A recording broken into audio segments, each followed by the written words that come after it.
Hi folks, I'm Gary Dunshee with Big Bend Saddlery, and this month's Tack Tip I thought would talk just a little bit about what to do with the saddle if it's been in water.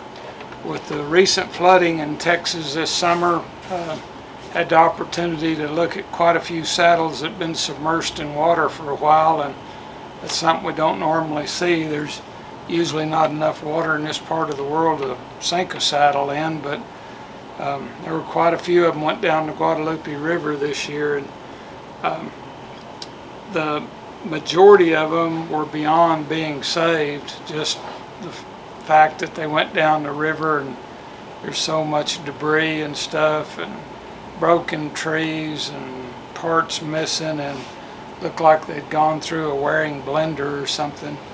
But just show you what can be done if you catch one that is early enough. This one went down to Guadalupe, and it's barked up pretty good on the horn and the cantle, but the guy that got it out called me just as soon as he got it out.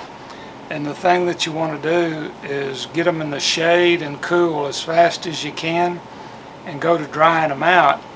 And the way you can do that is just undo the strings. Just take a spike or a Phillips screwdriver or something, get the strings undone, or if it has screw-in conchos, undo them, pull it back, block it up, just so the air can get into it. Do not put it in the sunlight, and do not put it somewhere where it's hot. That's the leather's enemy if it's wet. And let it dry real slow. And you want to put it on a horse like this if you can. This one, I don't know if you can see or not, it was set on its nose, and that's the worst part of it right here. These skirts dried and buckled under right here, because when it's sitting on its nose, all the water that's in the wool skin on the skirts keeps draining for days and days that way, and so this stayed wetter a lot longer down here than any other part of the saddle.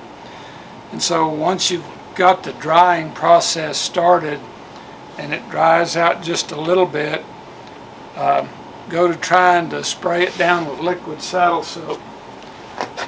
This is what we use here, Phoebing's liquid saddle soap.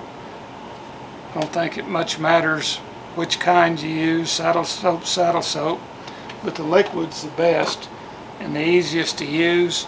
And just try and soak the thing in liquid saddle soap. Saddle soap's water soluble, so it'll kind of mix with the water in there, but it's got the glycerin and other things in it that the leather needs, and it just doesn't let it dry out in the same manner as if it doesn't get anything at all. And then the slow and the cool and in the shade, that helps too. This saddle doesn't look too good right now, a couple of places, but the leather's still pliable, and I'm pretty sure we can bring that back to life, flatten it out. I think it's going to be, I think we can save it.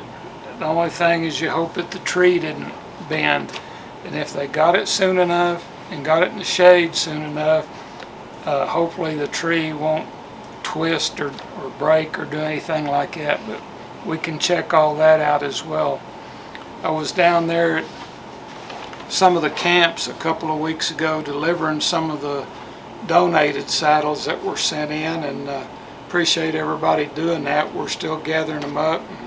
We took our first load down there and to Camp La Junta. They're right at Hunt, and they were very appreciative and happy to get them. They lost everything. And there were a lot of saddles sitting out there that were in the flood that they'd retrieved, but whenever they retrieved them, they just set them out in the sunlight. And the closest thing I can think of that they looked like was over-fried bacon. The leather just ripples up, as hard as a rock. You couldn't do anything with it.